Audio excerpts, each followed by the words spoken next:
Welcome back to the Hardware Unboxed podcast for episode 73.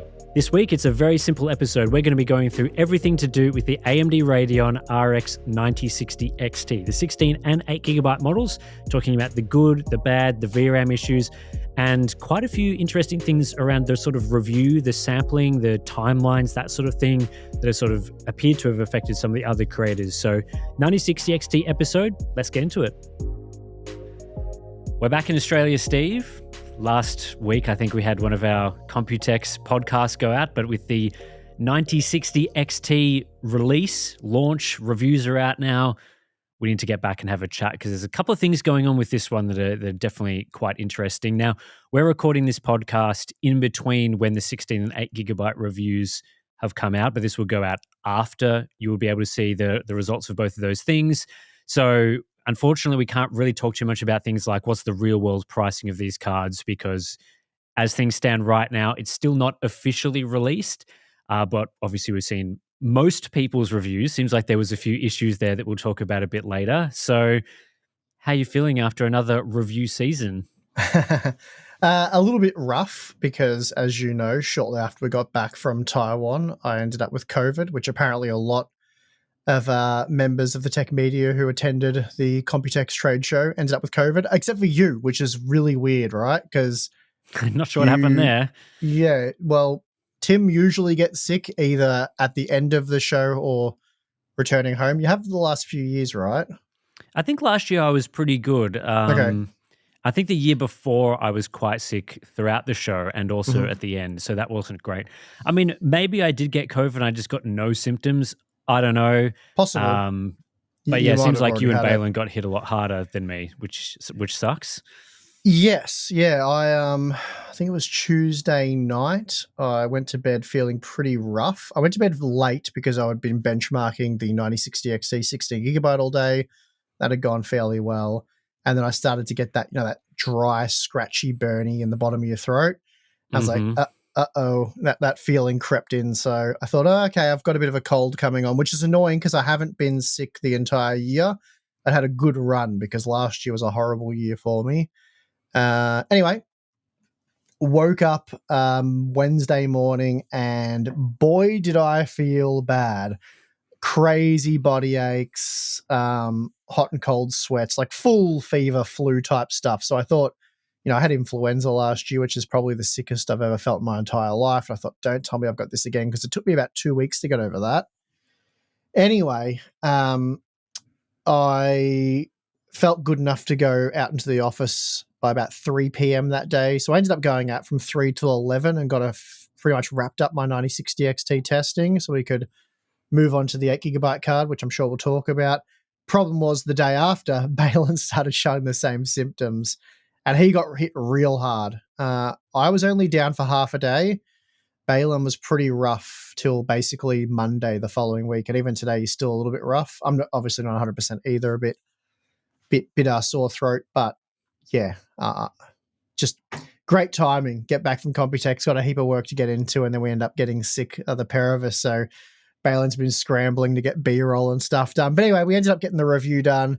And we'll get the 8GB. Well, we got the 8GB card out, right? Because this is probably the day after that. But as we record this, I'm preparing that video. So throughout this podcast, I think we'll start with the good stuff, and then we might get into progressively worse things. Yeah, we only talk about worse things, Tim. The good stuff we're going to gloss over. Yes. And then we're going to do all that negative stuff. NVIDIA bad. We need all those views because that's how that works. That's right. That's how it works. We can make a nice negative thumbnail. People click on it, and I guess then we can buy more Lamborghinis. So there's a few Lamborghini making topics a bit later. I want to start though with the 16GB model and kind of ignoring a lot of the 8GB stuff just to begin with, because the 16GB model seems like a genuinely good product. If you ignore the naming issues, the other card being around, I think based on your testing, it has sort of shown what we were hoping would happen. Well, not hoping would happen. At least it's bringing more competition to the market. But the 5060 series is in a spot of bother now that the 16GB card is available. Yeah, sure. And we've got to preface this by saying, look, guys, the bar on what we call good has clearly been lowered. Like, Yes. we have to talk about this stuff, and we have to be realistic with the realms of reality, right? We can't be like, well, this thing sucks because it's not offering a 40% performance uplift over this part, and it's not this and it's not that. Unfortunately, that just isn't the way things are. We've been pushing back against that for ages. It is what it is. In the current climate, the 9060 XT looks like a pretty solid product. It's not blowing your socks off. It's not like, wow, this is incredible, amazing, exciting stuff, but it's competitive. It is cheaper than the 5060 Ti, and the features have improved a lot. I mean, that's pretty much it. It's good to see that the card comes in roughly where AMD said it would. So what they've said pre-launch in that respect has been quite accurate. And yeah, I guess, I've seen some commentary about it being, NVIDIA minus $50. We don't quite know where the real world pricing is going to end up. I probably would expect it to be sort of the higher end of what you showed in the review, somewhere around the $400 to $430 mark is where I think it will end up, which again, that may be an actual just $50 discount compared to 5060 Ti 16 gigabytes. On MSRP, it is $80 cheaper. I think that's around the mark of where it needs to be. And I think AMD at least has built this lineup around the 16 gigabyte model, something that NVIDIA also did to some extent with the 5060 Ti. They haven't, made it absurdly expensive to get the amount of VRAM that you actually need. And yeah, I mean, in your review, for example, you've shown that it's very similar to a 5060 Ti. You've also shown it's very similar to an RX 7700 XT, which was available for around $400 last year, at least for parts of last year. So to get the same level of performance for $50 less with additional features, it's like you say, it's not really blowing us away like, whoa, this new generation is bringing tons to the table. But then again, you can look at it from a different perspective. It is much faster than an RX 7600 XT with the same VRAM, and it is only slightly more expensive than that part was. Yep. So it really depends on the matchups where you're positioning it as to how good or bad it looks relative to the previous generation, I guess. Yeah, and of course, if the 16 gigabyte version is available for $350 US and availability is good, let's say a month from now, we'll give them 4 weeks. If in a month from now you can just go buy one for $350, and I think it's a fantastic product, and yeah, it's going to be a great success. Because of course the 5060 Ti isn't available at MSRP. I think it's about $30 over MSRP, so pretty close compared to a lot of other GPUs. But yeah, a lot of it rides on the price, of course, because if it ends up being $400 for the foreseeable, then it's like not terribly exciting, because as you said, you were getting that with the 7700 XT like a year ago. Yeah, it has a bit more VRAM, which is pretty crucial going from 12 to 16, I would think, over the next 2 years. And again, whenever we talk about this stuff, we are thinking more the lifetime of the product, not the here and now. So I think over the next 2, 3, 4 years, the 16 gigabytes of VRAM will be of benefit over the 12. You're also getting FSR4. So yeah, it's certainly a decent product. Again, product with price withstanding. Yeah, and I think there's a lot of complications with pricing these days. The US, obviously, tariffs are still a consideration, so not necessarily expecting things to be at the exact global MSRP that's often being talked about now in terms of US dollars. But it's all about that relative pricing difference. I think it'll be very interesting to see how it goes outside of the US, because right now in a lot of regions you can buy products like the 5060 Ti at the regional MSRP. So here in Australia, for example, the cards are available at our MSRP, but then that's complicated on another layer by the fact that our MSRP is higher than the global price converted to Australian dollars plus tax. So for example, you can buy at PC Case Gear right now, the cheapest 5060 Ti 16 gigabyte models are $800 Australian, when they should be, based on the conversion, less than $750 Australian. But it's, again, like, it's an local MSRP, but not global. It's very, very complicated, very confusing. But essentially, in some regions, we have seen, especially Europe, where NVIDIA's been able to get their cards down to closer to the MSRP than AMD, which has narrowed the gap between those two products. So obviously the 9070 XT has been a highly sought after card, and that tends to have been a little more expensive than it should have been. here in Australia, I'm just having a look now. It hasn't really changed too much. They're still available for about $1,300. So, and again, that's above the price it should be at. So hopefully things will settle on that front. But yeah, like some of the pricing that you showed there with the higher numbers isn't overly appealing. So, like with a lot of these cards, it really does come down to the price. But then again, AMD has had plenty of time to assess this, because when they launched the 9070 XT, the 5070 Ti's were $900 plus in a lot of regions. With this launch, they are launching into a market in a lot of regions where the 5060 Ti is available and is at a normal-ish price. So, they can't really just make them super expensive, but then AIBs might. So who knows?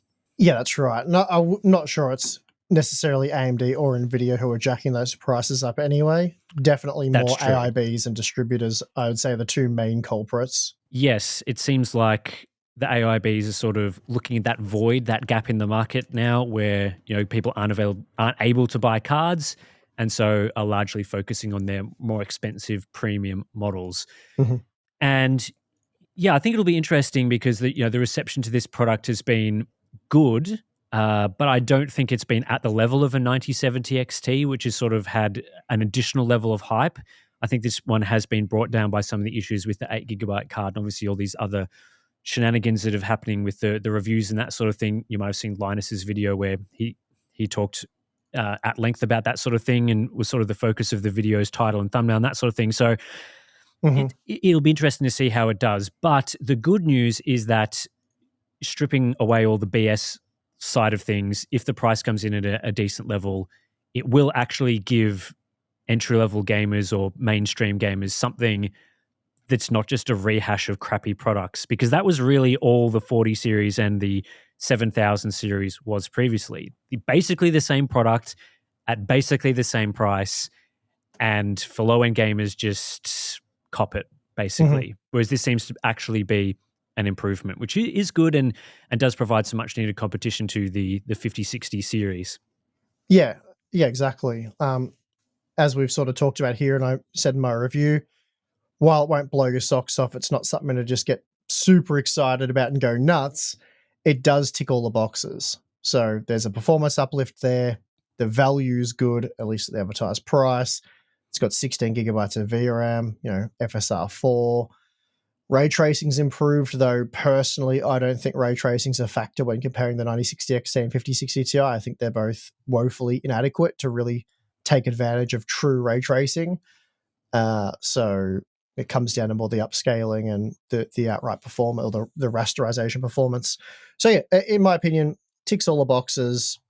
Again, price withstanding. Yeah, I mean, you showed the ray tracing numbers, largely focusing on the 1080p data, which, I personally wouldn't be buying a 9060 XT for 1080p upscaled ray tracing. That's just probably not something I would do. But then you look across the results outside of that, and even some of the games that force ray tracing on are not awful showings for the latest card. And there's certainly a number of games that you showed that perform reasonably well and will be playable at, say, 1440p with quality level upscaling. And quality level upscaling, again, is like, it's very different now than it was a while ago. 1440p with DLSS 4 or FSR 4 is miles better than what you were getting in previous generations.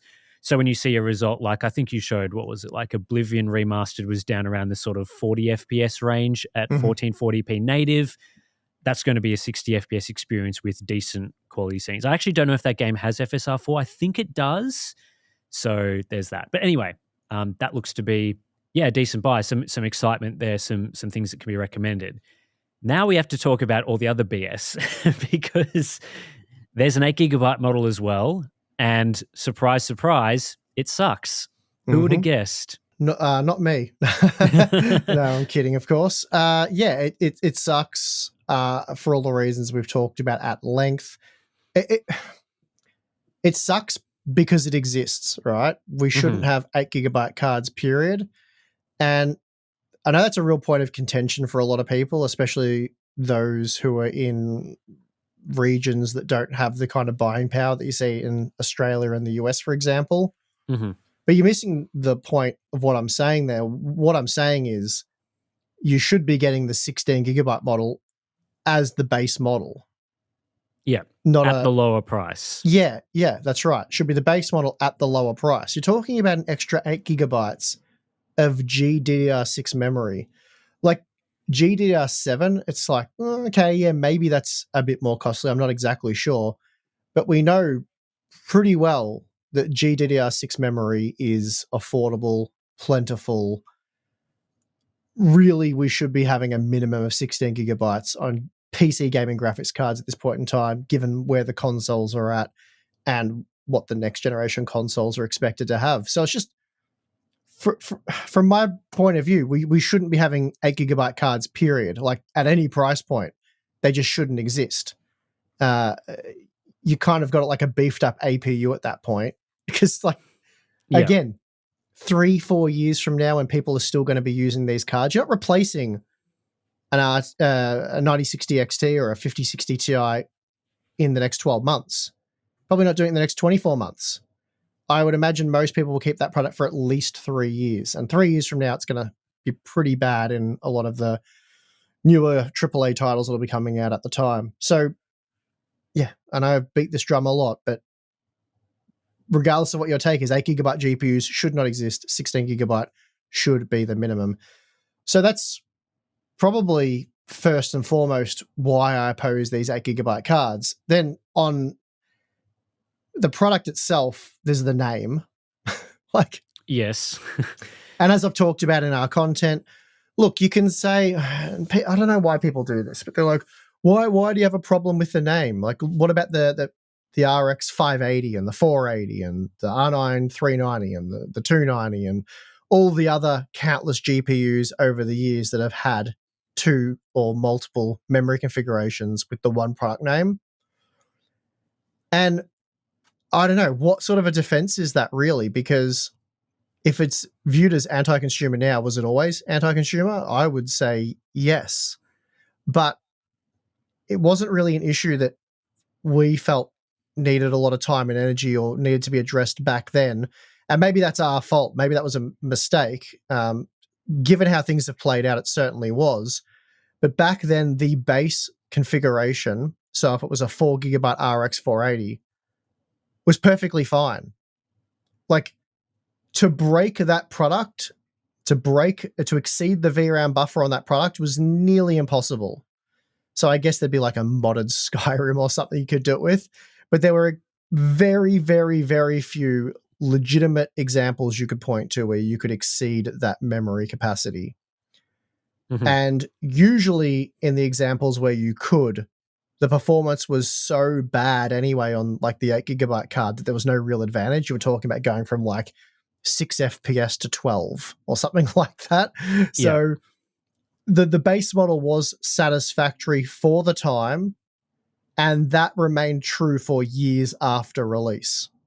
So it was like you got what you needed in the base model, and then for those that had a bit more money to spend or wanted to do the future-proofing thing, they could spend more money and get twice as much VRAM, which often was looked upon as a waste of money. And in a lot of instances, it was, because, again, the base model was satisfactory. So to use that logic today, it would be like having a 16 gigabyte base model 9060 XT with an optional, 24 or 32 gigabyte version.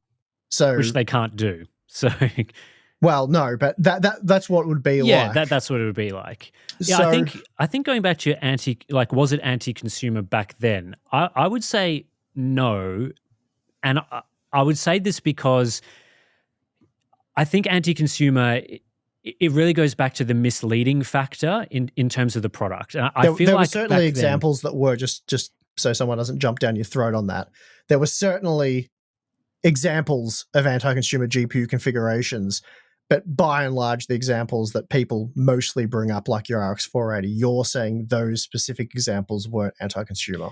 That's right. I think a product more like a GTX 1063 gigabyte and 6 gigabyte is more anti-consumer because of the GPU configuration difference. Mm-hmm. So someone who is interested in the 6 gigabyte model, when they saw the 3 gigabyte model launch later, might have thought that was a exactly the same as the GTX 1060 6GB, but just with half the memory. When that wasn't the case, the GPU was also cut down, which again, that wasn't true of the RX 580. Those were the same GPU, but with 4 and 8GB configurations. I think it only crosses over to anti-consumer if there's a potential for the buyer to be misled into buying a worse product than they expected.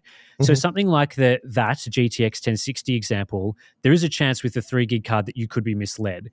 With the RX 580, if you'd seen results from an 8GB card and then you accidentally bought the 4GB model, you were pretty much getting the exact same product at a lower price in the games of that time. So it was unlikely that if you accidentally bought the card you weren't interested in, I bought the cheapest one, whoops, you put it in your system, you're probably going to be playing games just fine, where that is not the case today. And so I think it gets confusing because obviously these two GPUs are the same GPU die configuration. That said, there are some clock speed differences between certain models at certain AIBs, but largely it should be the same card.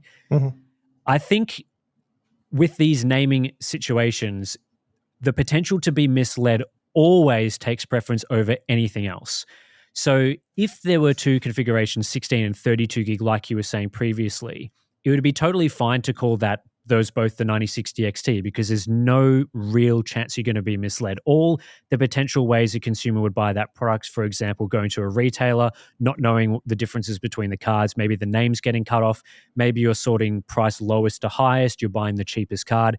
You're still getting, regardless of whether you've seen the 32 or 16 gig review, you'd be getting effectively what you've seen just without that future-proofing angle, which isn't, it isn't ideal, but it certainly is accurate to what that product is. I think what we're seeing now is that companies are abusing the system and making the same name, lower configuration, unusable.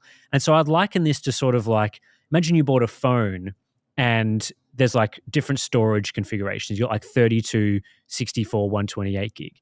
And if the 32 gig model had like 30 of those gigabytes used for the operating system, but all the other models were fine, you'd probably be pretty annoyed at that situation that there's a range of different phones, but one of them was basically unusable because of that particular configuration. And it happened to be the cheapest model, the one that if you're trying to save the most money, sort price low to high, that's the one that you see. Whereas all the reviews have been done on the 128 or 256 gig model.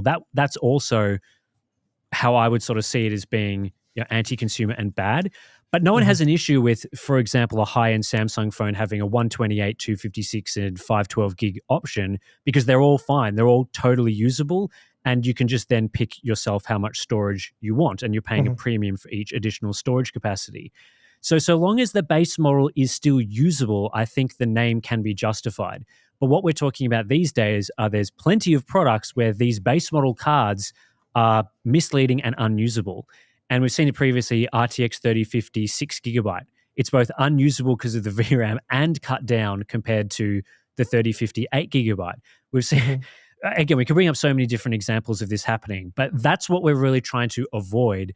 And so that's why I'm sure people are going to say the name's the same, that it's accurate to call it this, you should be more informed as a consumer. Any potential to be misled, you should just call it something different. And if AMD is coming out and saying it's an esports card, name it an esports card. Name it the ES, the E, something. Yeah, anything to distinguish it. Just to wind back a bit, that is a defense I've seen many times. And it's a really bad one because if what you're saying is true, then you have to ask yourself, so why are they doing it? And it's not to give you more options like they've claimed. It's to screw you over. They're taking advantage of the system, as you said.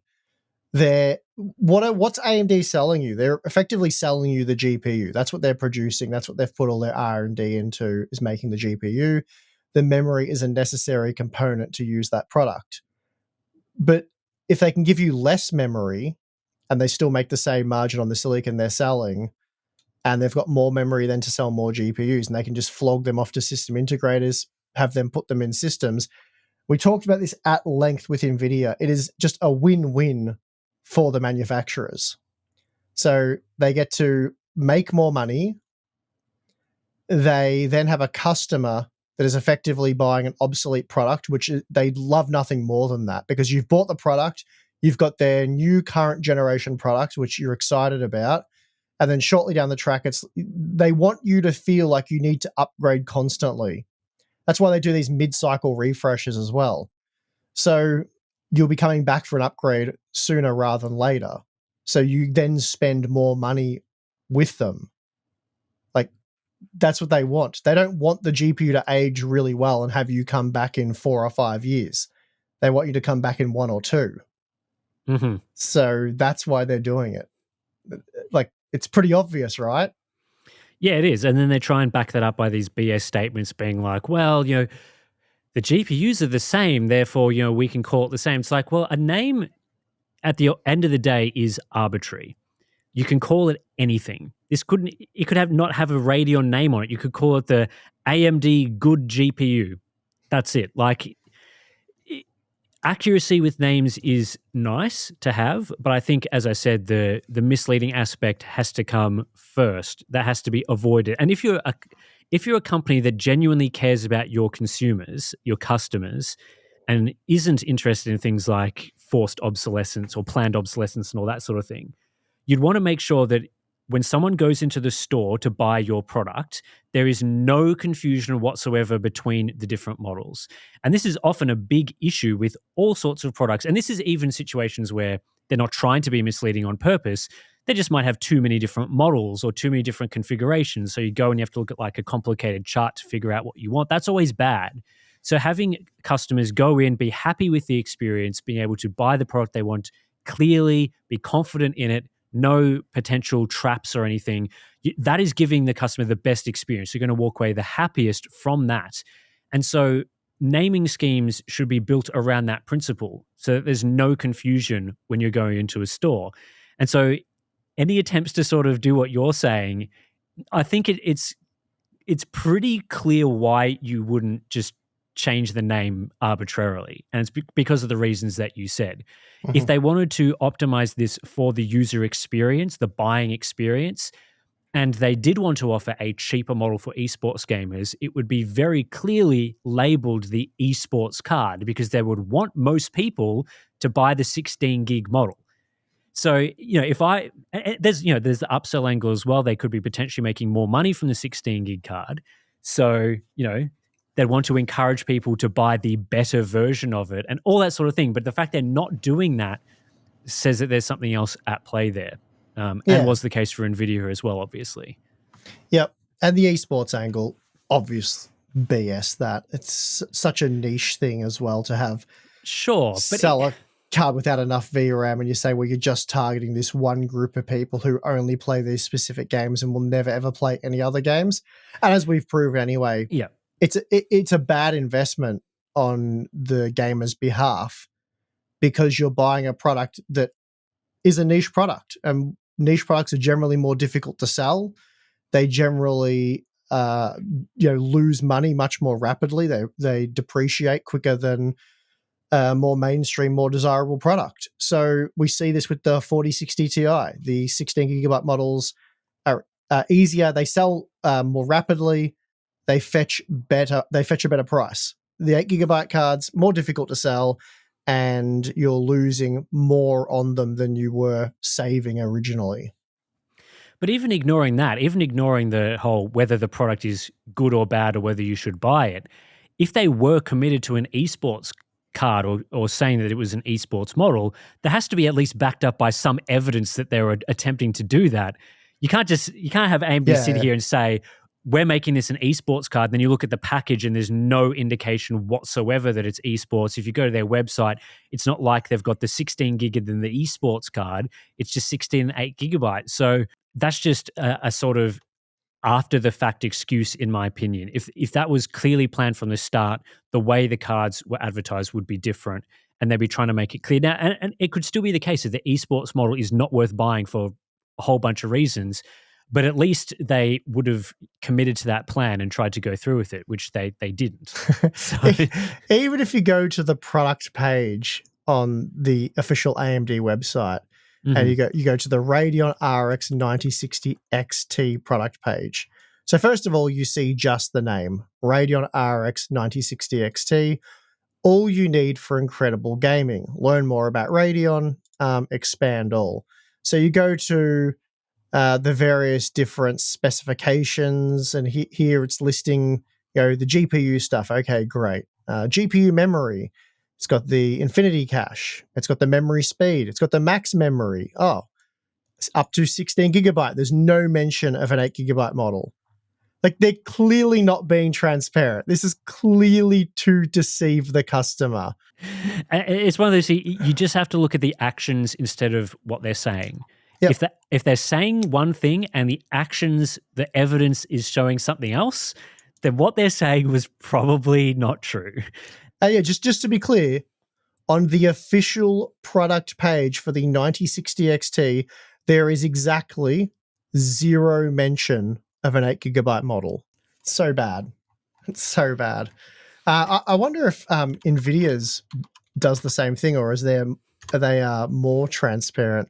Yeah, so over on the NVIDIA page, they've got 5060 Ti, so it's just the name. They're not specifying which version. They've got some performance metrics. Again, 5060 Ti, not specifying which version. But if you do scroll all the way to the bottom of the page, they do have RTX 5060 Ti as the title. And then under memory configuration, they do say it comes in a 16/8 gigabyte. So, and then you scroll a bit further and it says 5060 Ti starting at whatever price is for your local region. And that is the 8 gig model. So not great there, but it's not super clear, but they've done better than AMD. So there is they that. Have. So is the 8 gigabyte 9060 XT worse than the 8 gigabyte 5060 Ti, as in the performance loss going from 16 to 8 in situations where the 8 gig isn't sufficient? Is that actually, because you were talking previously in previous podcasts and Q&As that the memory compression technology is a bit different. AMD GPUs tend to use a little bit more memory at times. Does that make the 9060 XT 8 gigabyte worse? No. So, spoiler alert, I will provide a side-by-side comparison probably in a week or so. I'm currently gathering that data, and we'll have content showing exactly that. But the preliminary findings are that the 8 gigabyte 9060 XT is considerably better than the 8 gigabyte 5060 Ti when you exceed the VRAM buffer, which is a crucial thing to note. Mm-hmm. So when fitting inside the VRAM buffer, different story. I mean, they'll perform as you'll see them performing correctly. But when they start to get overwhelmed, there are plenty of examples where the 8 gigabyte 9060 XT is slower than the 16 gigabyte version, but still very usable. Whereas when you start to exceed the memory buffer on the 5060 Ti 8 gigabyte, it falls off a cliff, usually to the point of being unplayable. And so the reason why the 9060 XT is so much better is because it has exactly twice the PCIe bandwidth. So it is a full 16-lane connection, whereas the 5060 Ti has an 8-lane PCIe bus interface. And that halves the bandwidth. So on a PCIe 5.0 system, you should have 128 gigabytes per second of memory bandwidth. For the 9060 XT, that drops immediately right down to 64 gigabytes per second with a 5060 Ti. And then you can halve both of those figures again when going to PCIe 4.0. So you go from 64 to 32 with a 5060 Ti. And then PCIe 3.0 drops you down to 16 gigabytes per second, whereas you've got 32. Very low.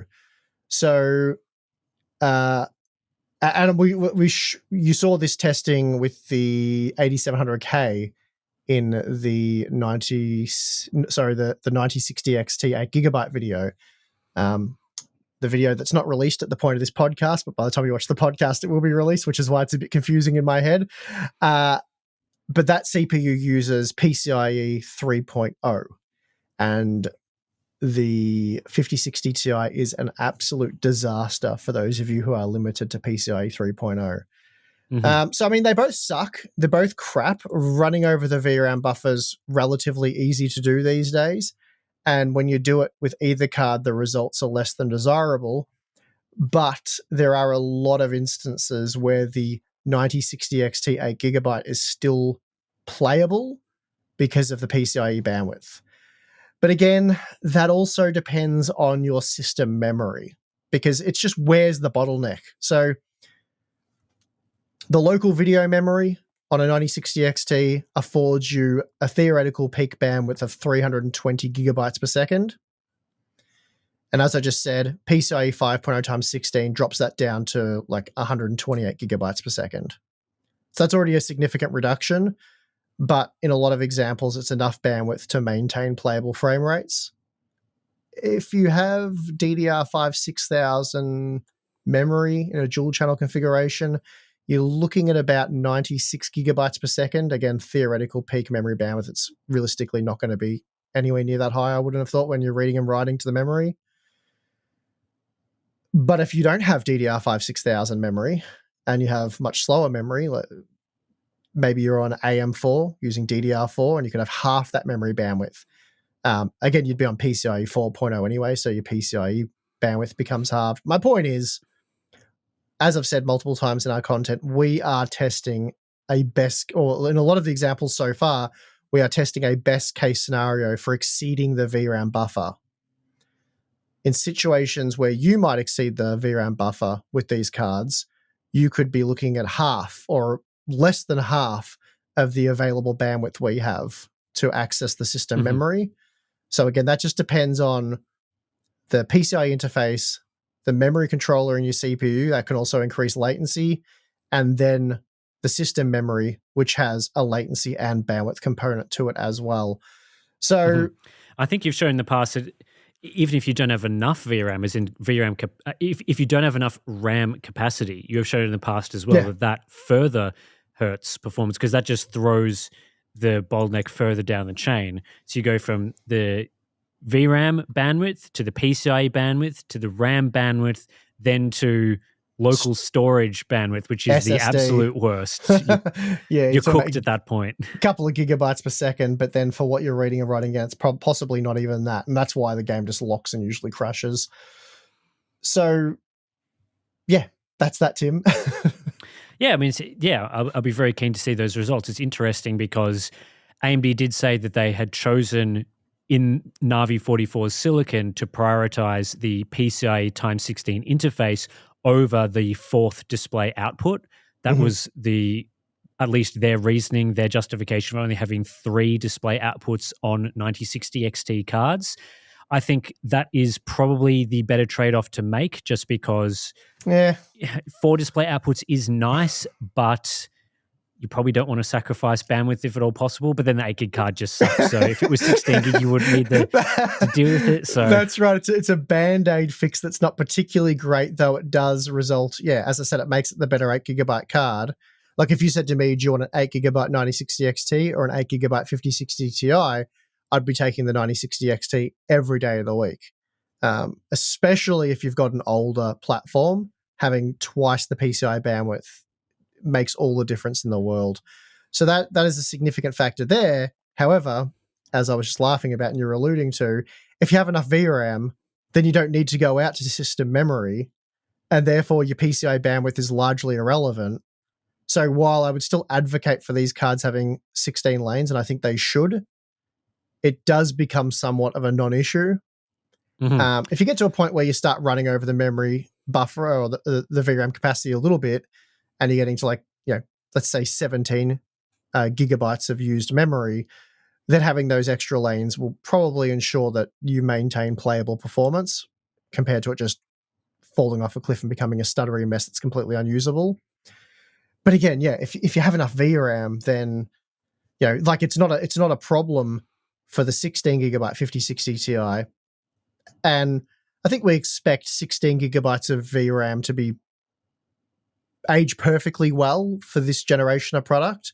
Yeah. I don't think it's going to be crippled when the next gen consoles arrive because there's also a lag for when the next generation games arrive. It's usually a year or two, probably 2 years after the introduction of the console. And that's when they start appearing as well. Like we're now seeing that more commonplace. That's why a lot of these games now are starting to kill these 8 gigabyte cards when you max out the settings. Whereas they're perfectly fine on the same GPU with 16 gigabytes. Yeah, I think there'll be a chance that we see 16 gigabytes being an issue around the sort of 2029, 2030 timeframe, as in games where, on the best quality settings, there will be some issues, or at least settings that you would want to be using on those cards. But for now, I don't think it'll be an issue. And even thinking about like 2029, it seems far away. It's actually only 4 years away from now, but it seems far away. I think if you can get 3 years of solid performance and being able to max out stuff like texture quality and all that, that's acceptable. Ideally, you probably want 4 or 5 years, but you want at least 3, right?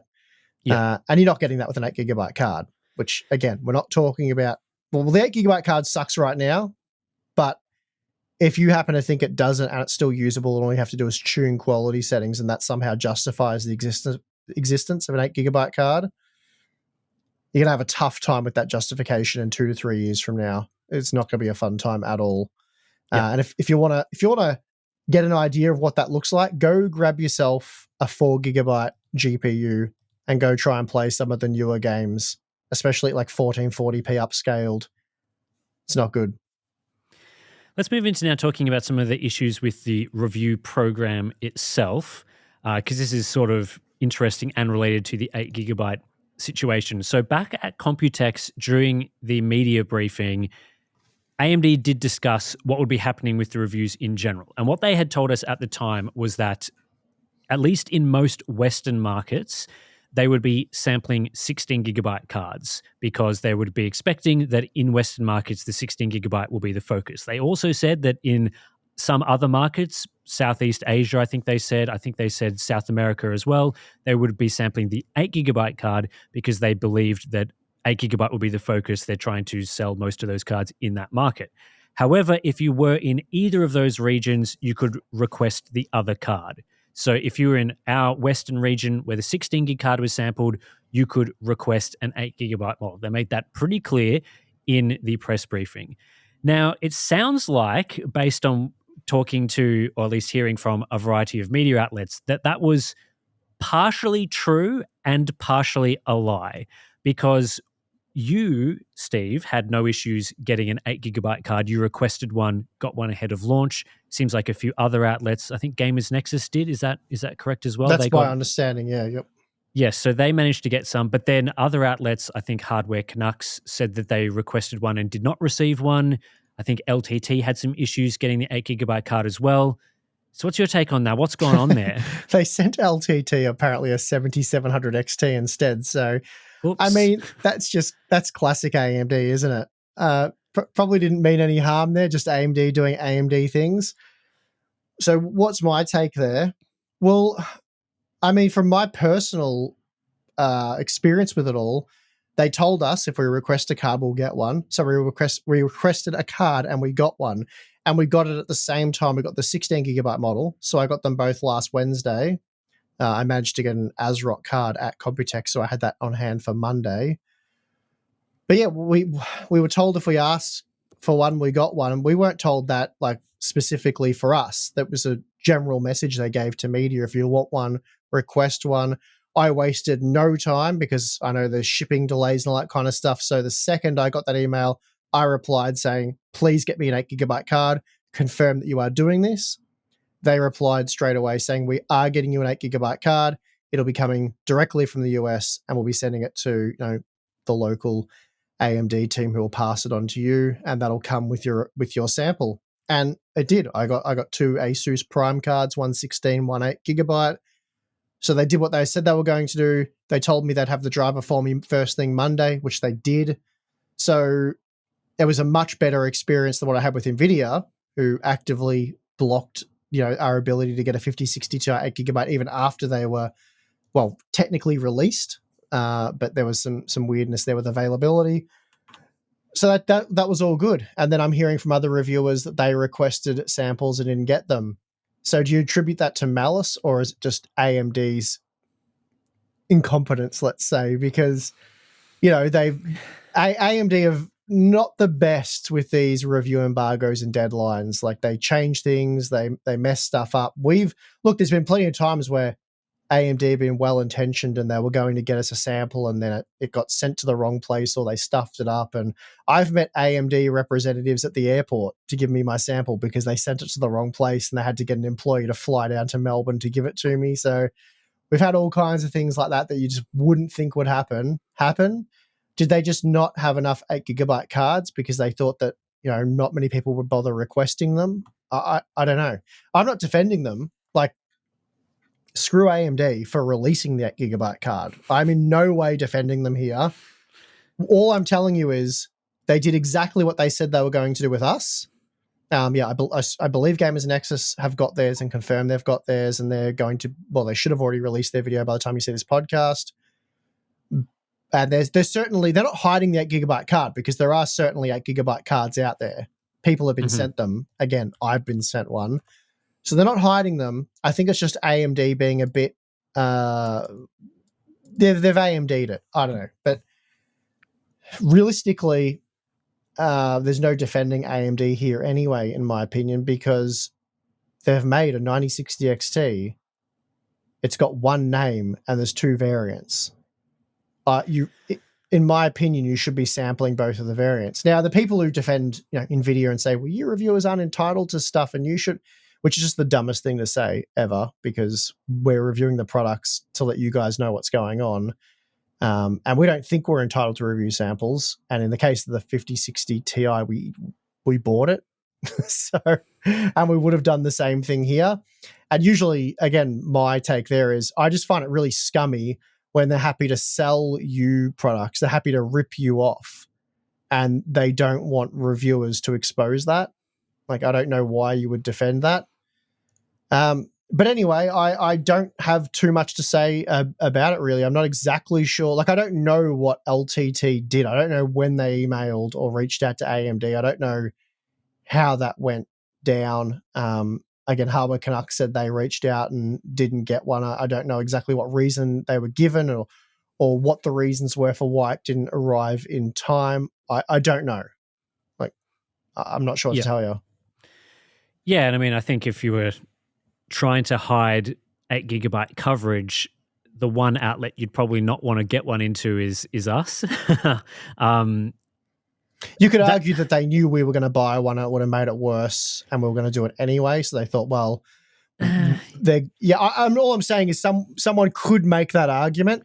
But also a bit weird. Like, if you're going to submit and go, well, Harbour and Box are going to review it anyway, we might as well send them one. You might as well just not piss off the rest of the media and just give them what they want. Because if you're willing to give, let's use Hardware Canucks as an example because they replied to our tweet directly saying they asked for a sample and didn't get one. And this comes back to the people who, say that reviewers just bitch and moan, they're not entitled to a sample. My take on this again is they sent Hardware Canucks a 16GB model because they know that's the one that will review favorably. But if you're going to send them the 16GB model, you kind of have to send them, at least in my opinion, the 8GB one as well, especially if they've requested it, because then you are manipulating the reviews, which is the thing you said you weren't going to do. And then you're just as bad as NVIDIA. Because, again, anyone who's like, oh, you guys went harder on NVIDIA or you talked about this more when NVIDIA did it, first of all, shut up. Second of all, NVIDIA did actively manipulate reviewers. They did all the things we said they did. Like, we're not making up drama. We're not doing it for views. We're telling you, we're being transparent. Like, it's the same people that'll be like, reviewers get paid in their shills and they're not transparent. Like, NVIDIA actively manipulated the review process and we exposed it. Now, if AMD did the exact same thing, we'd expose it as well. We're exposing the 8GB card for existing, so there's that. But when we asked AMD for the sample, they provided it. They provided the driver well ahead of time, much more ahead of time than NVIDIA ever does. And they gave us plenty of time to make our review. So that's really the situation. I don't have evidence that they told board partners or other reviewers that they weren't allowed to review it or they couldn't get a sample. I'm sure they dicked other reviewers around, you probably through, again, their own incompetence, because Tim's dedicated a whole video to talking about AMD's marketing and how they handle this stuff. So it's not like they're the most competent company in the world and they just nail everything. That isn't how I would describe AMD at all. When it comes to sampling and getting review samples out and all that sort of stuff, NVIDIA is much more efficient and much more competent. But anyway, I guess, my point is they were happy to send Hardware Canucks a 16 gigabyte model and then didn't get them an 8 gigabyte model upon request. So that reflects poorly on them. Yes, I think if you're coming into a press event and sort of saying anyone can request one and get one, you probably should be following that up as best as you can with all of the media. If it was more of a case where, they didn't have enough or something, they could just, say that on the down low, maybe being like, if anyone had emailed us, we would have sent an 8 gigabyte card, but they were a bit more active in sort of saying, well, you can do this. So it seems like that was just a bit of a mess. And I think what plays into this being a mess as well was that it seems that some reviewers got dicked around based on the timeline of the reviews themselves, as in the embargo when you could publish the review. So Nada from Tech Testers over in the Netherlands basically said in a tweet, unfortunately, I was told by AMD that our embargo would be Thursday, even though other channels would go live with the exact same products today. That decision was reversed, just not in time to hit today's review embargo. So it seems like some channels in some regions were accidentally told a date 24 hours later. So that's the actual launch date of the product. So I guess some people said the NDA is the launch day, as in at the same time you can buy cards. We were told, Games Nexus was told, Digital Foundry, LTT, all these other outlets were clearly told the correct day, which was the day prior. It seems like there was some communication issues there affecting that. And I think it was even I saw a screenshot, and apologies for not having the source on me right now. I did see a screenshot of the review guide that someone had, which suggested the NDA date was the same time as the launch of the cards, but then the actual date was the day before. So definitely some confusion there from AMD. And seems to have affected some of these channels, which is unfortunate. But yeah, just another sort of launch issue there from them. Yeah, I mean, it just speaks to what I was talking about, doesn't it? That AMD is not the most competent. I mean, really, I don't feel too bad saying that. How hard is it to let reviewers know what day and time they can publish their review? Mm-hmm. I feel like if you can't do that, if you struggle to get that right, does it shock you that they struggled with global distribution of 8 gigabyte samples? Like the logistics and whatnot that's involved in getting them into the hands of reviewers. Yeah. If they couldn't get a line of text right in the review guide and then, send that out to the reviewers. So if they're making those kind of mistakes, it's just, yeah. That's why I think that they're not actively trying to hide the 8 gigabyte card. But again, I don't even care to argue about that, because it's not something, if you told me AMD were playing dirty, I mean, it's hard for me to accept that, given that they sent, us and Gamers Nexus a card. But if you said that, I'd be like, yeah, okay, yeah, they suck. Why have they released an 8 gigabyte card and made up the BS excuses they have? Like, I'm not really making any excuses here, or I'm not making any excuses here for AMD. I think they've handled this poorly. I think they've screwed up this release. I think they didn't really learn anything from NVIDIA's mistakes. They didn't make any strategic plays that could have been of their benefit. They just mishandled the whole thing. There's multiple ways in which they could have executed upon this in a way that would save face, but still allow them to ultimately do what they wanted to do. I still think they shouldn't have released an 8 gigabyte card, period. Like, I've said that multiple times. I don't think they should have done it. But they could have done it in a way that would be nowhere near as dodgy as what they've done. Mm-hmm. And I think even just simple stuff like Frank, like it's a bit mind-numbing. Like, if you were tasked with public relations and you had to reply with a reason for why you guys were releasing the card, I'm sure within 5 minutes you could come up with a better reason than they gave. Honestly, just being honest would probably be a better answer for really all parties involved. Like, if they just said, yeah, look, we can't achieve the price points we want to achieve without offering an 8 GB card, and we need to, because our competition is, we need to compete with them. So that's what we're doing. Like, Yeah. well, And even saying like, yeah, and we're going to ship these into OEM and AIB systems because that's what it's for. I mean, yeah, essentially, exactly telling the truth. It's better, right?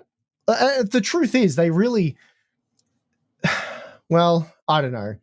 I was going to say the truth is they aren't the market leaders. They are followers to a degree. So if NVIDIA does a thing, they sort of have to follow them and compete with them there. But I don't know. I don't even know if that's a valid excuse really for doing what they've done. Yeah, and I think if you're thinking about, what is the review coverage going to be like, even though they were largely sampling the 16 gigabyte card, you go to some of the largest tech media outlets. And so the Gamers Nexus title, for example, is AMD needs to just shut up. AMD Radeon RX 960 XT 16 gigabyte GPU review. That's obviously relating to the segment in their review talking about some of the silly comments they made around the 8 and 16 gigabyte issue. So that title does not exist if the 8 gigabyte card doesn't exist or is delayed or is rolled out in a different way. LTT's review says this was supposed to be a happy day, and there's Linus face palming on the thumbnail with the 9060 XT label there. Again, that framing would not be possible had the 8 gigabyte card not existed. Yep.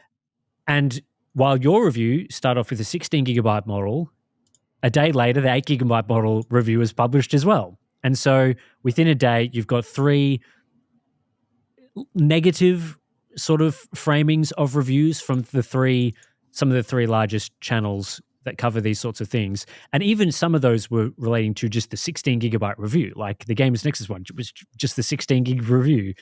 And so these are the sort of things that you would consider if you internally had a good mock review process where you're sort of thinking, okay, how are we marketing these cards and what are people going to be saying about them? Like if we say this, what does the media say? And by stuffing around with the 8 and 16 gig thing, you can probably expect that the media is going to say things about that. If you make some very silly comments, unnecessary comments on social media, and you've shown a pattern as a company of doing that in the past, again, you're probably going to get a Gamers Nexus, for example, coming out and being like, that was really silly of you. That was really dumb. You shouldn't have done that. And we're going to call you out. Again, these are the sort of the internal, but then again, we're talking about a company which again seems to have had issues with the NDA date, which you'd think is one of the simplest things. So yeah, what you're saying is correct, and ultimately could have all been solved if they had to just call it the Radeon RX 9060. So the XT was the 16 gigabyte version, the non-XT was the crappy 8 gigabyte esports version. Yep. That's the easiest way to solve that one. And then if they want to release a 9050 later on, that they can do that as well. Yep. So oops. And then if they had done that, the 9060 XT 16 gigabyte would have conquered the entire GeForce 50 series. It's all anyone would recommend, and there'd be no but the 8 gigabyte version sucks or but be aware of this dodgy thing. It would have just been 9060 XT. This is, working under the assumption that the MSRP is relatively realistic. So if the 9060 XT 16 gigabyte ends up being what we think it is, it deletes the 5060 series, as in the 5060 and both TI versions. Just no point buying them. Get a 9060 XT. And then if you want to save a small amount of money and get the same GPU with 8 gigabytes of VRAM, instead of getting a 5060, just get the 9060.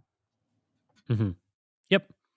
It would have been as simple as that. But these days, companies seem to be trying to, and this applies to most of the companies out there at the moment, seem to be trying their hardest to muddy the waters with these things. Yeah, that's right. They're being dishonest. They want to call it a 9060 XT, so the pre-built systems can have 9060 XT on them. That's it, right? Like that's what they're trying to do. So they don't want to make it clear. And I think it's just with the way the media is at the moment on YouTube, lots of independent outlets, I just don't think that's the right strategy for any company. There's too much I guess, interest in these things these days. You know, there's a lot of people making content in general, and when you've got people whose jobs it is to make content, you really don't want to be giving media outlets ammunition to be making lots and lots of 8 gigabyte content like we have made. And I think that's, I guess, different to, you know, the written era, the eras where I guess people don't have as much access to easy, plentiful content, where a lot of people aren't talking about these things on a daily basis, and where people aren't really immersed in these ecosystems. You know, YouTube has kind of changed the game on that sort of thing, has made people a lot more invested in these things. Like, I think 2 decades ago, if you made like an 8 versus 16 gigabyte VRAM article on a website, probably wouldn't have got tons of traction. But these days, yeah, when it becomes a hobby, it becomes a whole thing for people where they want all the content. They want to be every day going on and finding what's the latest story in my little niche that I follow. And you don't want to be giving ammunition to make those sorts of things. And this has been an issue in all sorts of segments as well, where Yeah, people make silly things and then it blows up. So I agree with what you're saying, but it's more than that. So when we started sounding the alarm on the 8 gigabyte problem 2 years ago now, or maybe it's 3 years ago, but a couple of years ago, it wasn't, I mean, I think the video at the time did quite well, but there was definitely a lot of pushback, and it wasn't something that a lot of gamers really jumped on board with. I think it probably gained a bit of traction at the time because there were quite a lot of RTX 3070 owners that were starting to suspect that the problems they were seeing were VRAM related. And I remember a lot of people emailing me saying, you know, check out Halo Infinite. I play that on my 3070, and after half an hour, I have to reset the game because the performance gets so bad. And also, you know, there's missing textures and stuff like that. And I looked into it. And then I think, you know, now that we're a few years on from that, I think it's a situation where it's not us trying to convince gamers of this or tell them it's happening. They know it's happening. So a lot of people have 8 gigabyte cards. They've seen the muddy, flat textures in a lot of games and thought the game sucks. Remember what I did, you know, Forspoken. Not saying Forspoken's a well-optimized or awesome game, but if you played it on a 12 gigabyte card, it looked remarkably better. And a lot of people were shocked by how the game looked in those screenshots on higher end GPUs compared to what they were seeing. And then when I showed them a comparison between a 16 8 gigabyte card and the 8 gigabyte card looked like what they were seeing, became very clear that, you know, it's not always a performance impact. Sometimes it's a visual impact, but then in other games they were seeing performance problems. So it's an issue people are living. And I think the reason why a lot of our content over the years has done well is because the things we've told people that are happening or whatever they've seen. Like, you know, remember, for just one random example, there was that whole period where Ryzen was coming up and some media outlets were saying, you know, you've got to get an 8-core processor. And remember, 6-core processors were dead. You shouldn't have them anymore. 6-core processors are no good. You know, AMD really should offer a minimum of 8 cores. And we were like, hang on a minute. There's a lot more to this conversation. It's not like 8 and 16 gigabytes of VRAM. 6 and 8 core processors, there's a lot more nuance to that. And we were like, well, there should be less emphasis placed on the core count and much more emphasis placed on the core performance, because you can get, even today, you can buy, you know, 7600X 3D that'll murder most CPUs in terms of gaming performance, and it's a modern 6-core processor. And we were saying, you know, parts like a Ryzen 5 5600 are perfectly acceptable for gaming. You don't need to spend more money. For mid-range gaming, that part is a good match. So don't feel like you need to spend more. Whereas there was some other, not necessarily even media outlets, just tech enthusiasts saying, you know, buy 12-core CPUs because they're more future-proof. And we're saying that future's probably never going to exist, which certainly turned out to be true in most instances. So I think just, you know, getting this stuff right and telling people what you're seeing now is likely going to be what you see in the future. So again, like, you know, it would be weird if we get 2-3 years into the future and the 8 gigabyte situation hasn't gotten any worse. Like, you can still play the vast majority of games on 8 gigabyte cards that have been released from that time forward. But I think it's going to be a future where 8 gigabyte cards really do struggle even on medium settings in newly released games in like 2028, for example. So we'll have to wait and see. But to come full circle on the discussion, I think the reason why more people are really bashing on 8 GB cards now is because they know it to be true. Like, yeah, well, I guess my point was more that 20 years ago, even if it was true and people were sort of realizing that it is true based on their own experience, it was easier to hide that from a sort of media perspective. You'd probably have to go to a forum or something to hear the discussion about, oh, I'm getting this 8 GB card. Why is it so bad? And yeah, there would have been articles, like people would have been investigating this. I'm not saying people wouldn't have, and there would have been no coverage, but just the way that websites worked and magazines and stuff worked is very different to the YouTube podcast era, where there's just content for people every day to listen to and sort of have this reinforced. And so I think it's just a different position that companies need to realize when it comes to how they're doing marketing, is that you're going to get a much longer tail, I guess, on a negative story than you would have in those times when there'd be an article, then some discussions on some forums for maybe a couple of days, and that would be it. These days, it's like if we make an 8 GB versus 16 GB video, there's going to be discussions on that. But then other people make follow-up content, and it's not just other testing. There's a lot of commentary channels out there that sort of look into these things from a sort of more casual perspective, sort of show their perspective. I'm thinking of channels like Vex as an example, that isn't as testing focused, but is more on the sort of, let's look at what I'm doing, what I'm playing today.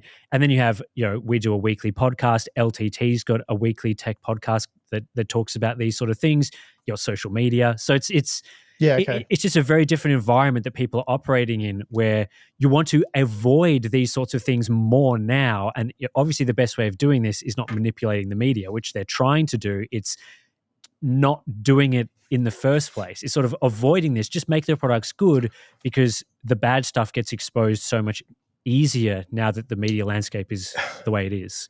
Yeah, right. Yeah, I totally agree with that. And particularly so when you're AMD and you're trying to build, I don't know if rebuild's the right word, but you're trying to build the Radeon brand. So you really need to carefully manage this stuff. You need to maximize your wins. So if you know months out that this is not going to land well, and simply removing the XT from the name and delaying it by a few months if you have to redo packaging and whatever is worth it for the brand recognition, improving the brand image, and what that does for not just this generation but future generations. You keep building on that goodwill like they did with Ryzen. But again, the Radeon side of things doesn't seem to acknowledge that or have learnt the lessons that we saw from Ryzen. So yeah, they just, because like Nvidia can just, people make a big deal about how disastrous the GeForce 50 series is, and rightfully so. Has certainly been a disaster, and whether or not Nvidia cares, not sure. But realistically, it doesn't really do anything to Nvidia. They own majority of the market share, and it's going to take multiple generations of huge failures before that becomes a problem for them. So they can really do whatever they want and get away with it at this point in time. And they can certainly do whatever they want and get away with it if AMD does the same dumb things. Yeah. And I mean, like, let's be honest, NVIDIA in their latest quarterly financial report for the first quarter fiscal 2026 reported revenue of $44.1 billion. Now, the gaming side of this, they reported to be $3.8 billion. So let's say overnight, right, GeForce is half as popular. They get half the sales, so they're down to about $2 billion. Well, that takes their quarterly revenue from $44 billion to $42 billion. That's from halving of GeForce. They could delete GeForce entirely and go from 44 to 40 billion. Well, they wouldn't even do that because they would just sell those GeForce GPUs on the AI market. Sure, so. Whatever the case. But you know what I'm saying, right? Like this is the scale of how they can do whatever and it doesn't affect them. It's like, losing a few billion is bad for any company, but we're talking about a small percentage of their overall quarterly revenue. It's not going to have executives up in arms if suddenly the GeForce 50 series is a huge fail. Whereas AMD, on the other hand, has a whole different set of priorities with Radeon. And that's ignoring the fact that even if the GeForce 50 series is a fail, people still buy it anyway. So it's just a whole different scenario. But I think My hopeful takeaway from all of this is obviously 8 gig bad don't want to do this. Shouldn't have happened. I hope that long term, this is still a positive launch for AMD, and that the long term takeaway people have from this product series is, and this relies on AMD producing enough cards, getting it into the right price points, and so on, is that hopefully we look back on this in 2 or 3 years and go, wasn't that silly that they launched that 8 GB card, but the 9060 XT was a success because of the positioning of the 16 gig card, the price point, and that sort of thing. Because I'd love to be making these podcasts and making videos where we don't have to constantly talk about all the negative side of things. We could just for once go, here is a no caveats, good mainstream GPU for people to buy, to get excited about. Nothing else that needs to be talked about. That's just the product. Go get one. It's good. And so, again, I think there's a chance that that will be the long-term takeaway from this, provided they supply the card at the prices that they need to. And people can just ignore the 8 gig card because we can make a couple of videos, we can review it, people will not buy it, hopefully, and then we can just move on with our lives, enjoy a 16 gigabyte future and ignore those models. But that obviously relies on AMD pulling their weight. So we'll see what happens there. But unless you have anything else to say, we'll take a break. Nope, 16 gigabyte good, 8 gigabyte bad. I agree. Let's take a break. We'll come back and talk about our boring lives. All right, Steve, we're back. What has happened? What's been going on in your life? Oh, you've been sick, so I guess you've not been doing too much. Yeah, I got sick. Thanks for reminding me. Went to Taiwan. Computex was great. Had a good time over there. Came back, got testing, got sick, got back to testing. That's mostly it. But I did get all the gym equipment delivered yesterday. Oh, nice. So we got about 3 ton worth of equipment delivered. So that was backed off the truck, put in the driveway, and then Bale and I had to carry it from there around to the gym, which is behind the studio. So nice it's probably workout. like a 40, 50 meter walk. And we had to carry, about 3 ton worth of gear. Thankfully, most of it was broken down into, like 50 kilo sort of lots. So anyway, we spent about an hour or so carting all that back. I'm a little bit sore because of it. So I can't wait to start working out in the gym when moving the gym nearly killed me. So got all that stuff. That'll be set up and in action probably by next week. Nice. Though I do have a mini holiday next week, so we probably won't have a podcast next week. No, I'm going to be publishing one of our Computex podcasts next week, so the show will go on for people. Okay, cool. I was a bit worried. So by the time I get back and then get back into work, though I have some cool content lined up, like PCI Express testing and stuff. I found some interesting things there. We will have the gym, so I might make like a BTS, or I will make a BTS video for the Hardware Unbox members. So I'll show them how to use all the equipment with my expert knowledge. So I think I was making a few jokes in Taiwan with you and stuff when I was So anyway, so that'll be good. I'm looking forward to that. But other than that, I don't think I have anything. Balin still hasn't got his car, unbelievably. So there's a little update there. No news on his car. Not really sure. I think the headlinings's still the hold up, but so no car news from Balin, which is a bit sad, or very sad. Yeah, that's crazy. So what about you? Yeah, I mean, not too much has been happening out this way either, if I'm perfectly honest. Again, went to Taiwan, had a good time, came back, and then I've just gotten into doing some testing and things like that. It has suddenly become very cold here in Australia. I feel like before we left, it was sort of mild. Now it is very cold. I've noticed that there's been the unfortunate incursion of rabbits around my property a bit more than I would like. So I'm going to have to go out and start fixing up some fence lines and things like that to prevent rabbits coming in, maybe blowing up some of their little rabbit, what are they called? Warrens Burrows? Or whatever. Little rabbit burrow or something, I don't know.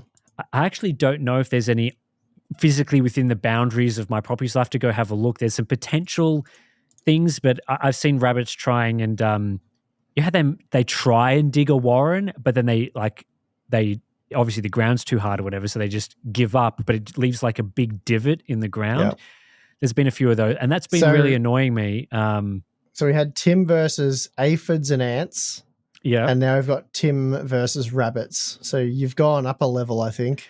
Yeah, so the rabbit's much more annoying. Yeah, I was looking into the legal Victorian, so Victoria, the state that we live in, what you can legally do to trap rabbits. What are their sort of recommendations for dealing with them? It's all pretty simple stuff: poison them, destroy their warrens. There's no rules. There's no Geneva Convention on rabbits. It's Well, it turns take out them out at all costs. basically the answer to that is yes. You can't use inhumane traps. That's Sure. basically it, though. You can apparently stick explosives into their warrens and literally blow them up. So apparently that's fine. You can thin their blood to the state where they just explode, I guess, which is really gross to think about. Describe humane. Well, I know, right? Poison's probably the most inhumane way to kill an animal, but whatever. That's what I would have thought. And hearing about the mechanism the poison works, I'm like, surely that is worse than the trapping of them, but whatever. Anyway, basically, as it turns out as well, property owners are actually legally obligated to deal with rabbits. Mm-hmm. So that's true of any invasive species. Yes, so we have to do our part. So yeah, notice there's some like little way. I guess there are sort of tracks that they've dug under some of our fences. We've actually got rabbit-proof chicken wire fences around our property, except for the driveway, obviously, because you can't put a fence over there, which is, the fence is dug into the ground to prevent them from going under, and they're too high to jump over. But along one of my fence lines, I think the digging into the ground aspect is sort of eroded over time. There's now some pathways, obvious pathways that you can see the rabbits have been taking. So I've put some temporary blockades in those areas, which will probably, well, hopefully surprise the rabbits and make them think twice about coming into my property. So yeah, that'll be fun to deal with over the next little bit. I don't think rabbits think about things as much as you think they think about things. Don't you have like cats? Yeah, but cats, when they're fed by humans, don't eat rabbits. They eat rats. They've eaten a lot of rats, very good at catching rats. Rabbits are kind of like the next tier up, and the rabbits in our area are big units. Like they'd be the size of a cat. So yeah, they're usually, well, at least in my experience, but you have male cats, don't you? Yeah. Yeah, they're very lazy hunters compared to the females in my experience. So I've got 2 very small female cats, as you know. Yeah. And basically, if you're not a human, you're going to die. Like they are savage. So the big dogs next door, stay away from them. I've got 2 very, very small cats. You're surprised by how small they are, right? Yeah, they're much smaller than my cats. Yeah, they're like half the size of your male cats. So 2 small females. They are farm cats. They came from a farm, and they'll kill hares, rabbits, mice. We had a real rodent problem before we got them, which is one of the reasons why we got them. Also, my daughters wanted them. And they've been fantastic. They've cleaned up the property. They seem to like echidnas and wombats and stuff. They obviously leave alone, but they love killing the mice, the rats, and the rabbits. So, I think the issue at my place is that, first of all, my outside cat is about 15 years old. He's probably past his prime. And then he only lives in the front. So my property's got sort of the back half is fenced from the front. That's where my dog lives at the back, who's also completely useless at catching rabbits. The front half's the cat's domain, and the rabbits seem to be coming into the back half under the fence line on that side. Yeah. And then sometimes they sort of run around the front area, but I haven't noticed as many sort of pathways in or as many bits of damage, I guess, like in terms of the divots in the ground, just the covering of rabbit turds just everywhere. So either I need to get a dog that will actually hunt down rabbits, but even then, just looking at like what the government advises, they're like, yeah, you can have a dog hunting down rabbits, but they multiply far too quickly. So you really do need to blow them up, is basically their thinking, or poison them or whatever. So yeah, we'll see how that goes. It's not the best season, apparently, to deal with that, because the breeding season of rabbits is now over, I think, something like that. It's now winter. They go away and do something. Not 100% sure. So this will probably be a next sort of yearly project. Deal with it. I can't wait to hear your progress on this front. We'll see. Hopefully I am just scooping up carcasses, putting them in the bin. Oh, Rural see, life, I guess. Do you have rabbits out your way? Like a big problem? we did for a while, but yeah, again, like the cats take care of them. I think maybe on the property right now we might have one rabbit. That's really Okay, all I. Yeah, it's pretty good. when we first moved here, there was like 40. Like Yeah. they were just everywhere. I think I've told this story, but when I used to mow the lawns, because I've got a 5-acre property, it's kind of like a giant sort of square or rectangle, something like that. Anyway, I'd start out at the perimeter and work my way in. And as I'd go around, because we had a couple of trees, as I'd go around, I'd be like herding the rabbits. So they'd run from like the right side down to the bottom, and then when I got down the bottom, they'd go to like up left, and then when I got up left, they'd go, and they just keep going around. And I swear there'd be at least half a dozen of them that would be there for the whole mow. Like they would just panic and sprint, and they'd panic and sprint, and they just keep doing it. And yeah, by the time I'd have to get in pretty tight before they would actually then decide not to go around and like disperse in a different direction. So yeah, when I mow, I used to just herd rabbits, and sometimes they'd scare the hell out of you because some of the hares in particular, like you say, they're very big. So you'd come up next to a tree, and this thing would just explode out of it at you. Yeah, so eventually I got used to it, but yeah, it used to be a problem. But anyway, the cats have solved that one for me. The two tiny little cats, and yeah, our cats are definitely smaller than a hare, and not much bigger than a rabbit, like a sort of typical size rabbit. But Yeah. they have no problems taking them to town. That's all I'll say. I know our cat has gotten and eaten rabbits before because I've seen him do it. Mm-hmm. But I think it's just, areas getting a bit worse in terms of that at the back. And also he's getting older. And also there's just more of them. So if a cat eats, a certain number of rabbits, probably gets a bit sick of that. It's like, oh, I've had my rabbit full for today. Mine love it. Nothing makes them happier than killing that sort of stuff. We'll get, when the seasons change, we'll get a dozen mice move in. They'll come to like the barbecue or whatever. And Cookie, who's one of our little female cats, she'll get all of them in one day, and she's so happy with herself. And she'll get it and like bring it to the door and meow her head off, and you have to acknowledge the kill, and then she'll go get another one. But I have heard, because I've only ever had female cats, and I have heard that female cats are much better at hunting than male cats, and male cats are typically lazy and just lay around, whereas the females get active, especially at night, and go hunting all night, which is what ours do. But anyway, that's not a cat expert. That's just what I've heard. That could be misinformation. No, I think that does align with what I've experienced with my cats. Mm-hmm. And so maybe next time, if my outdoor boy passes away the next couple of years, I should get a female outdoor cat and just. Yep. Well, to be fair, I lay around all day, and my wife does all the hunting and meal preparations. So True. I'm like a cat.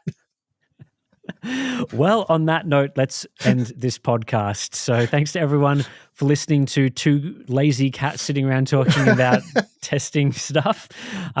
We'll be back next week with a podcast that we recorded at Computex. So stay tuned for that one. Probably the next couple of weeks, got a few to go out. And then hopefully things will be interesting that we can talk about post that point. So yes, that'll do it for this week. If you want to get the ad-free supporter version, that is currently available on Patreon. Patreon members will have noticed a bit of a difference there.